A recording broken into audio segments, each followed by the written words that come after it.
Bueno, cuando hablamos del apego, tenemos que tener presente que el apego se constituye en la primera infancia.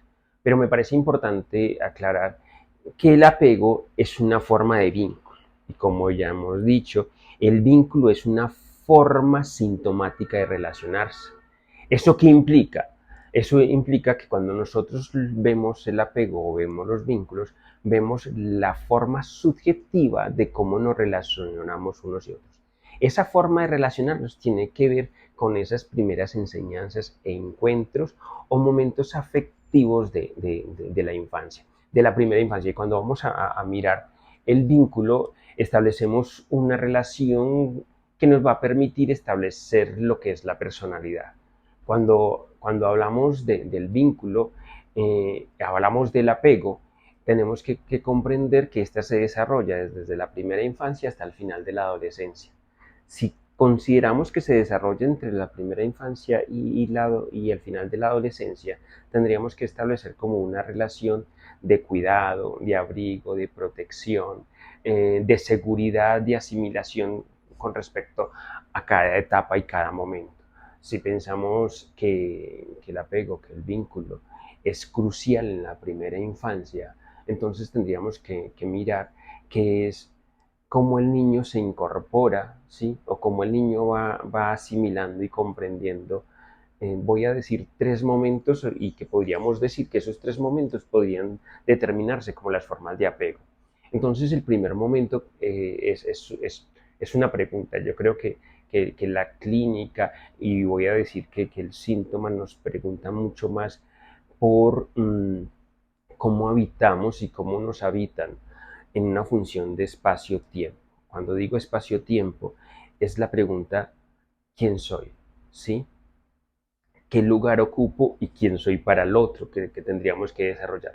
En principio, en los primeros meses de vida, el niño no tiene una comprensión del espacio y el lugar. ¿Sí? Entonces es importante que ese cuidador le permita establecer una función de confianza. Cuando hablábamos en los primeros años de vida, entonces el niño tiene unas necesidades básicas, unas necesidades primarias, que es alimentación, ¿sí? Dormir, abrigo y cuidado. Esas las funciones o las necesidades primarias del niño, es aquello que le permita vivir, ¿sí? Entonces un niño necesita dormir en promedio 18 horas, ¿sí? Porque eso le va a permitir todo el proceso biológico de crecimiento, pero también le va a permitir hacer una comprensión entre la división de cómo se está construyendo y el espacio externo. En un principio, el niño está en una posición simbiótica. Él es uno conjunto con el cuidador, no hay una percepción del entorno. Entonces ahí viene el momento importante de cómo el cuidador le vaya haciendo comprender, ¿sí? La instancia externa, desde donde le permite comprender la instancia externa, desde donde le permite saber que hay un espacio interno y un espacio externo, esa división desde la seguridad, desde el cuidado. Entonces el niño va a comprender que hay una relación de confianza, de cuidado, de abrigo, de amor, de afecto, de necesidad, de alimentación. Entonces, cuando el niño se siente cuidado, cuando el niño o la niña se siente en abrigo, diríamos que en la edad adulta, cuando eso sería el ideal que el niño no tenga, si bien tiene temor, ¿sí? Quien le brinda esa confianza y esa seguridad le permite establecer una independencia y le permite establecer una seguridad y enmarcarse en un entorno determinado sin temor a afrontarlo. Es decir, dependiendo cómo ese cuidador le permita al niño el cuidado y la alimentación, entonces en la vida adulta va a ser una persona independiente, pero que va a estar en función de vincularse, de una forma vincular no tan sintomática. ¿Sí? Porque aclaro que no tan sintomática, porque esa experiencia vivida, que no es la experiencia de la realidad, sino que es la experiencia psíquica, nos va a permitir establecer formas, ¿sí? Psíquicos, ¿sí? De relacionar. Es decir, yo voy a buscar elementos de confianza y seguridad que me permitan ese estado de bienestar y salud. Ese sería como el primer apego, si le podríamos llamar apego, bueno, se le llama apego, que es lo que tiene que ver con un apego de seguridad, ¿sí? Y confianza, donde ya el adulto, por ese tránsito, al final ya tiene la confianza y la seguridad y no se compromete afectivamente desde sus síntomas, conoce de sí, eso es lo importante, porque más adelante hablaremos, por ejemplo, hasta qué es lo que pasa en el vínculo amoroso, en el vínculo con los amigos, donde esas cosas no resueltas, esos dolores, ¿sí? En el vínculo, yo lo pongo y lo transfiero al otro. Como no tengo un elemento para comprenderlo, entonces busco el dolor o busco la repetición de eso no aclarado. Entonces, si tengo claro el afecto, si tengo claro el abrigo, entonces no hay problema. Es decir, tengo claro qué lugar ocupo, ¿sí? ¿Quién soy para el otro? Que sería como el segundo momento. Si en la infancia, pues entonces lo que tiene que ver con la alimentación, con la gratificación, eh, el niño experimenta un espacio confortable, vamos a mirar como el otro espacio, que el otro espacio tendría que ver con quién soy yo para el otro. Si ya tengo un espacio, entre comillas, seguro, mi cuidador, mi cuidadora me permitió como esa asimilación, y ahora, ¿quién soy yo para el otro? Que es una pregunta hasta bella en la parte afectiva, porque en la parte afectiva uno en ocasiones se pregunta, ¿quién soy yo para ti? ¿Te importo? ¿Sí? Entonces, ¿te importo? ¿Me quieres? Que es la pregunta siempre que me permite como hacer cuerpo, constituir cuerpo. Lo que no me permite constituir cuerpo, entonces se me pondrá en forma de angustia, o se me pondrá en forma de una enfermedad psicosomática, o se me da en forma en una parte del cuerpo, o un grito, o voy a decirlo cuando quién soy yo para el otro, y si no soy nadie, entonces hay un problema. En esa medida de quién soy yo para el otro, entonces tendríamos que mirar un momento como ambivalente. ¿En qué sentido? En que cuando el niño comienza, hace esa distinción entre lo interno y lo externo, entonces se comienza a diferenciar también de esa posición simbiótica que es el cuidador, ¿sí? Que puede ser la madre, que puede ser el padre, o aquel ser cercano significativo. Cuando hago eso, entonces puede haber dos cosas. En principio, el alimento le permite el reconocimiento del espacio. Podría ser, digamos, la mama en ese sentido, ¿sí? Pero también un biberón, si es el caso, no necesariamente, pero aquello que le permita como el cuidado y la protección. Es como nuestras madres, voy a decir antioqueñas, eh, que están preocupadas por el alimento. Entonces siempre es mi hijo o mi hija el alimento. Y esa es una forma, una manifestación afectiva que le permite la seguridad y la confianza. Pero cuando preguntamos quién soy yo para el otro, también nos preguntamos si en ese cuidado hubo ausencias o hubo presencias. En ocasiones, entonces, un niño puede aparecer, una niña con llanto irreconciliable, con una manifestación difícil, dura, y de repente se acerca a alguien, el niño desvanece, ¿sí? Desvanece el llanto. Pero cuando se aleja, se pierde, vuelve.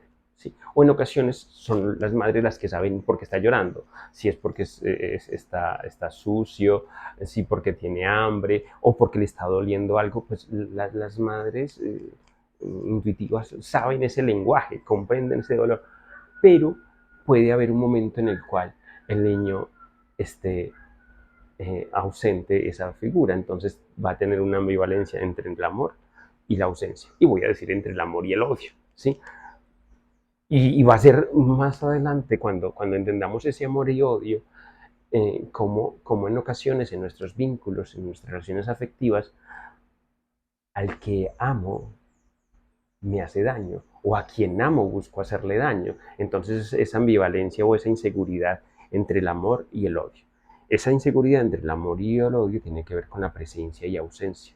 Eso va a significar que en la edad adulta yo voy a ser un sujeto mucho más inseguro, ambivalente con respecto a la certeza si esa persona yo ocupo un lugar para ella, si le soy importante o no. Eso puede constituirse como una posición amenazante.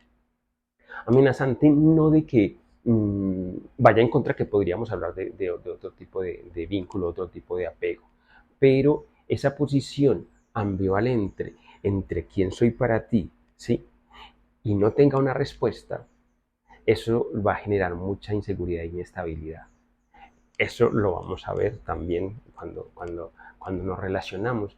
Esa persona que está buscando constantemente aceptación, esa persona que está preguntando, ¿te gustó o no te gustó? Esa persona que está constantemente intentando buscar gratificación, ¿sí? Dar gratificación, ser para el otro. Es una persona aparentemente desprendida, pero para ella misma, que es un problema porque le va a generar mucha angustia cuando no obtiene esa respuesta positiva para el otro, ¿sí? Entonces puede ausentarse un poco, pero ese ausentarse va a implicar es un no lugar. Entonces pensaría, si en la primera tenemos qué lugar ocupo, y la segunda, quién soy yo para el otro, entonces eso me va a generar una sensación de inseguridad. Cuando ya tengo esos dos momentos, pensaríamos en un tercer momento, que es un tercer momento que tiene que ver con una posición mucho más de temor o desconfianza o amenaza. Ese temor o amenaza o desconfianza que va a producir una posición en el vínculo con respecto, voy a poner como un ejemplo en el cual un niño se está alimentando y tiene la gratificación, pero de una u otra forma hay un abandono o hay un monto emocional reconciliable. Por ejemplo, una sensación emocional y voy a poner como ejemplo que a la mamá se le se le, no le puede alimentar, se le destruya la alimentación o se seque, por ejemplo, se le seque la mamá no pueda por algunas cosas, por estrés, por alguna presión. Entonces, allí encontramos que si bien la madre, ¿sí? O el cuidador, el padre, quiere alimentar, hay algún elemento que le obstaculiza. Esa posición el niño la va a sentir como amenazante. Y si la siente amenazante, entonces no está cuidado. Y si no está cuidado, siente desconfianza. Entonces va a haber una posición de desconfianza con respecto a la forma de cuidado, con respecto a la alimentación o con respecto a la posibilidad de estar en el mundo. Ese estar en el mundo le va a implicar eh, una, una posición de pérdida y abandono. Entonces es como esa sensación de que me falta algo, ¿sí? Si bien en la anterior teníamos una pregunta, ¿quién soy? Aquí yo no soy para el otro. Sí tengo un lugar, pero ese lugar no está constituido, no está fuerte, entonces tengo un miedo a que me dejen. Si antes le gratificaba al otro para que estuviese conmigo, ¿sí? Si antes le buscaba al otro para que dijese, hola, tú eres importante, acá tengo miedo que me abandone. Esa posición de miedo al abandono me va a constituir una forma de vínculo que va a tener que ver más con una aparente seguridad, pero lo que denota es más bien un miedo al abandono, un miedo al fracaso, un miedo a no ser, un miedo a no poseer, pero que esa posición, ¿sí? Yo la voy a ver como seguridad. Entonces, allí es donde yo me puedo confundir, porque una persona que tiene mucho miedo al abandono no va a querer tener vínculos o establecer un tipo de vínculo afectivo. ¿Por qué? Porque él va a intentar demostrar, o ella va a intentar demostrar como una apuesta en el contrario, de que efectivamente va a ser abandonado, que efectivamente no se le va a dar lo que le acontece. Ya podríamos hablar de otro momento que es un momento en el cual implica digamos que es lo mismo entre el temor y el abandono, pero este temor y el abandono me va a generar que el sujeto ya no ocupa un lugar, no, el cuidador no le brindó como ese espacio de confianza y no le brindó un lugar, no lo comenzó a nombrar, ¿sí? ¿Quién eres tú? Por eso la pregunta en principio, ¿quién eres tú? Y al no tener un lugar, tenemos un pequeño problema. Es que el niño, que el sujeto, que el adulto se va a ausentar. va a ser más evitativo con respecto a las formas como se va a vincular.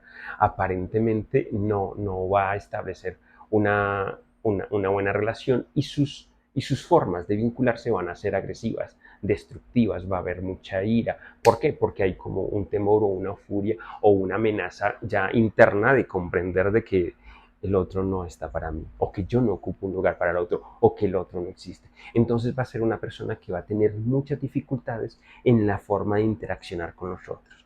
Va a tener pésimos problemas en los vínculos amorosos, porque en el vínculo amoroso, pues al último termina pues demostrando de que el otro no ocupa un lugar.